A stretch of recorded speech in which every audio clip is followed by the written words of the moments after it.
શ્રી વલ્લભાધીશ કી જય, गिरिराज धरण की जय, श्याम सुंदर श्री अम्ने महारानी की जय, श्री गुसाई जी परम दयाल की जय, श्री गोकुल नाथ की जय, दाऊ दयाल की जय, श्री नवनीत प्रिया लाल की जय, अपने माथे बिराजता सेव्य स्वरूप की जय। બધાય વૈષ્ણવને જાજા કરીને જય શ્રી કૃષ્ણ। હવે ગ્રીષ્મ ઋતુ જવાની તૈયારી, વર્ષા ઋતુ શરૂઆત થઈ ગઈ। બુંદ અચાનક લાગી, બોલે માય ગોવર્ધન પર મુરવા। વાતાવરણ સરસ થઈ ગયું, ગરમી હજી ઓછી નથી થતી, પણ હવે અષાઢી બીજ રથયાત્રા આવે છે તો પ્રભુ હવે રથમાં બેસવાની તૈયારી કરવા માંડ્યા। પૂરી હોય કે અહીંયા હોય, રથની સજાવટ થવા માંડી, હાથીઓને શણગારવા માંડ્યા। હવે કાલથી ને ઠાકોરજીની આંખે પાટા આવી જશે। ટૂંકમાં પુષ્ટિ માર્ગમાં એક બી દિવસ ઉત્સવ વિનાનો ન હોય, કારણ પ્રભુ પોતે જ ઉત્સાહ છે, ઉત્સવ છે। પણ આ બધો આનંદ ક્યારે આવે? જ્યારે આપણા ઘરે આપણા માથે ઠાકોરજી બિરાજતા હોય ત્યારે। આજે આપણી બેનપણી પરણીને સાસરે ગઈ હોય ને આવીને એમ કે મારા સાસુએ મારા માટે આ લાવ્યા, મારા સસરાએ કીધું કે આપણે બધાએ સાથે શ્રીનાથજી જવું છે, મારા મિસ્ટર અમે આટો મારવા ગયા તો મને આ બુટ્ટી લઈ દીધી। હવે આપણે પરણી ગયા હોય પણ સાસરે ન ગયા હોઈએ, અને પછી મનમાં કહીએ કે મારે તો કાંઈ નહીં, પણ બેન તો સાસરે જ નથી ગઈ। તો બ્રહ્મ સંબંધ લીધું હોય અને ઠાકોરજી ના પધરાવ્યા હોય, બીજાનું આવું સાંભળીએ ત્યારે મનમાં નક્કી કરી લઈએ કે ના હવે તો મારે સાસરે જવું જ છે। વળી ઘરમાં બધાય કે ત્યાં તો જવાબદારી ને ત્યાં તો તારે આમ કરવું પડશે ને વહેલું ઉઠવું પડશે ને તારી ઈચ્છા પ્રમાણે નહીં થાય ને, એવી રીતે આ લૌકિકમાં સમજાવે।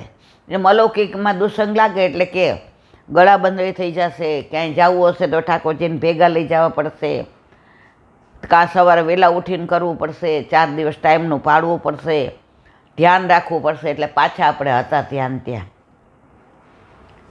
પણ કોઈ એ નથી સમજાવતું કે કરોડો વર્ષોથી ઠાકોરજીથી વિખૂટા પડ્યા છે અને 84 લાખ યોનિમાં આપણે આટા મારીએ છીએ। હવે જો બ્રહ્મ સંબંધ લીધું અને ઠાકોરજી પધરાવીએ, ઓટોમેટિક પ્રેમ થઈ જશે, તમારે કાંઈ કરવું જ નહીં પડે। पास बैठो तबीयत बहल जाएगी, मौत भी आ गई है तो टल जाएगी। હવે આપણે ઘરે પ્રભુ ન હોય એટલે આપણે વધારાના, કોઈને કાંઈ હોય એટલે આપણને બોલાવે અને આપણી બાબતમાં ગેરસમજ કરે, કહેતા હોય એ કાંઈ સમજે। આજે જ મેં ક્યાંક વાંચ્યું હતું કે ઘણીવાર લૌકિકમાં એવી ગેરસમજ કરે, તુમ રૂખ, એક મિનિટ, આજે જ મેં ક્યાંક વાંચ્યું હતું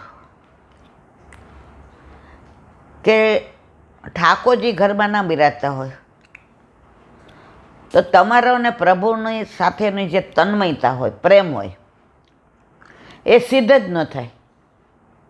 તમે સાથે રહ્યો ને તો ધીમે ધીમે એકબીજાથી ટેવાઈ જાઓ, પણ સાથે જ નથી રહેતા એટલે દૂરી વધતી જાય। કહેવાનો આશય એ કે જો ખરેખર આપણે પુષ્ટિ માર્ગીય વૈષ્ણવ છીએ અને બ્રહ્મ સંબંધ લીધું તો શું કામ એક દિવસ સેવા વિના રહીએ? ઘણા એમ કે હવે સમજ્યા ત્યાંથી સવાર, નહોતા સમજતા. હવે આપણે બ્રહ્મ સંબંધ તો લગ્ન કરીને આવ્યા, પણ મેં એવી જ્ઞાતિમાં લગ્ન કર્યા, એટલે હિન્દુ જો પાછા ગેરસમજ ન કરતા, કે જ્યાં કૃષ્ણને ન માનતા હોય. પણ જેવા અહીંયા આવ્યા તો ઠાકોરજી ઘરે પધાર્યા, અને પછી શરૂઆતમાં ભાર લાગતો હતો, ખોટું નહીં બોલો અહીંયા બેસીને. મને એમ થાય, અરે યાર, સવારમાં 4:30 રોજ ઉઠી જવું પડે છે, અને ઠાકોરજીના પાત્ર કરવાના, બુહારી કરવાની, મંદિર વસ્ત્ર, ઓલું તો બધું નોકર કરે.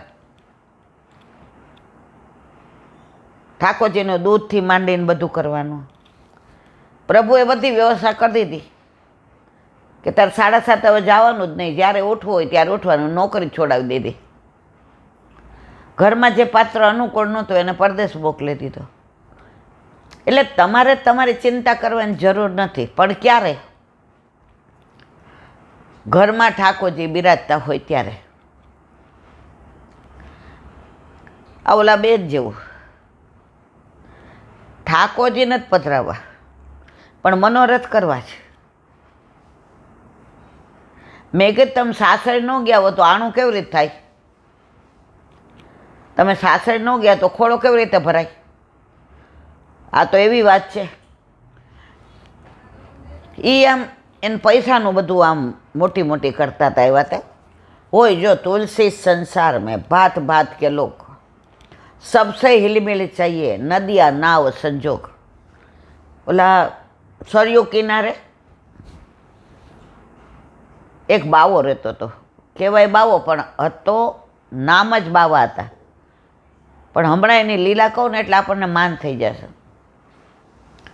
હવે જેટલા સરયુ નદી પાર કરવા આવે ને, હોડીમાં બેસી જાય, હોડી ભરાઈ જાય, એવો જૂથથી કૂદકો મારે અને હોડી હલી જાય ને પાણી ભરાઈ જાય, ડૂબી જાય. હવે એ બાવો હોય ને ત્યાં સુધી કોઈ હોડી જ આગળ પેલી ન કરે. હવે એમાં એક સંત આવ્યા, એટલે સંતે કીધું, ભાઈ મને સામે પાર લઈ જાય. ઓલે કીધું, હમણાં નહીં, આ જો આ. એ કે તું તાર મારા પર છોડ દે ને. એટલે બધાય સંત મહાત્માને ઓળખતા હતા. એ કે મહારાજ આપ બી રાહ જો તો અમે બધા આવીએ, અમે કલાકથી નાની રાહ જોઈએ છીએ કે આ જાય તો જઈએ. કામ ધંધા ઉપર જવાનું છે, દવાખાને જવાનું છે, નોકરીએ જવાનું છે, પણ આના લીધે જો હાથ જોડીને બેઠા છે. એ કે તમે બધા બેસજા. સંત મહાત્મા બેઠા. જેવી ચાલુ થઈ, ઓલાય જોરદાર કૂદકો માર્યો. બધા કે મહારાજ મહારાજ મહારાજ. એ કે મોહન મોહન મોહન બોલો, મારું નામ લ્યો માં. એમણે ઓલો ચીપ્યો હતો ને જોરદાર, આટલું કાણું કરી નાખ્યું, બધું પાણી બહાર. અને જ્યાંથી પાણી આવતું હતું ત્યાં પોતે ઓલું વસ્ત્ર ઉપવસ્ત્ર હતું ને એ ડૂચો મારી દીધો. બધાય પહોંચી ગયા. ઓલો બાવો પગે પડી ગયો કે હું આ બધાની આજ રાહ જોતો હતો કે એકાદની બુદ્ધિ ચાલે છે. સંસારમાં તમારે સામે પાર જવું છે ને તો દુસંગ, અન્યાશ્રય, અસદ વાર્તાલાપ અને અસમર્પિત, આ 4 વસ્તુના ડૂચા મારી દો. અને સેવા, સ્મરણ ને સત્સંગ. તમારી નદી પાર જ આવી, તમે નદીને પાર જ ઉતરી જશો. પેલી એક સંત હતા, તો એક દૂધવાળી એના આશ્રમે દૂધ દેવા આવે. એટલે કથા હાલતી હોય ને તો એને એમ થાય કે આ માર તો આખી જિંદગીનું લાગ્યું છે, તો જેટલું સંભળાય એવું. હવે ધીમે ધીમે એને રસ પડ્યો. એટલે એણે બાજુમાં બેઠા હતા ને એને પૂછ્યું, મહારાજ કથા કેટલા વાગે ચાલુ કરે છે? એ કે 5 થી 6. ઓલીએ વહેલું દૂવી લીધું. એ કે આવીને પછી રસોઈ કરીશ, પહેલાં રસોઈ કરીને જતી હતી. હોડીમાં બેસીને સામે પાર આવે, દૂધ દઈને કથામાં બેસી જાય. એમાં મહારાજ બોલે કે તમને ઠાકોરજીમાં દ્રઢ આશ્રય હોય તમને વિશ્વાસ હોય, તમને દ્રઢતા હોય, તો તમે વગર હોડીએ પાણીમાં ચાલીને પહોંચી જાઓ. પણ છે એટલી શ્રદ્ધા કોઈનામાં, ઓલે વિચાર કરે વાત તો મહારાજની સાચી. સતત બધાએ શ્રી કૃષ્ણ શરણામમાં બોલવાનું. ગમે એ કામ કરતા હો, બોલતા હો, ખાતા હો, રમતા હો, પીતા હો, જમતા હો, નાતા હો, સૂઈ ગયા હો, સતત શ્રી કૃષ્ણ શરણામમાં. તમારામાં દ્રઢતા આવશે. એટલે આણે તો ત્યાં બેઠે જ ચાલુ કરી દીધું, શ્રી કૃષ્ણ શરણામમાં, શ્રી કૃષ્ણ શરણામમાં, શ્રી કૃષ્ણ શરણામમાં. હવે મહિનો થયો, હોડીમાં બેસે, ઘરે જાય, રસ્તામાં સતત રસોઈ કરે, છોકરાઓને નવડાવે, ખવડાવે, એના વરનું ટિફિન કરે, રાત્રે સૂઈ જાય, સૂતા સૂતા છેલ્લે શ્રી કૃષ્ણ શરણામમાં ઊંઘ આવી જાય, સવારે ઉઠે શ્રી કૃષ્ણ શરણામમાં. હવે એની દ્રઢતા એવી થઈ ગઈ.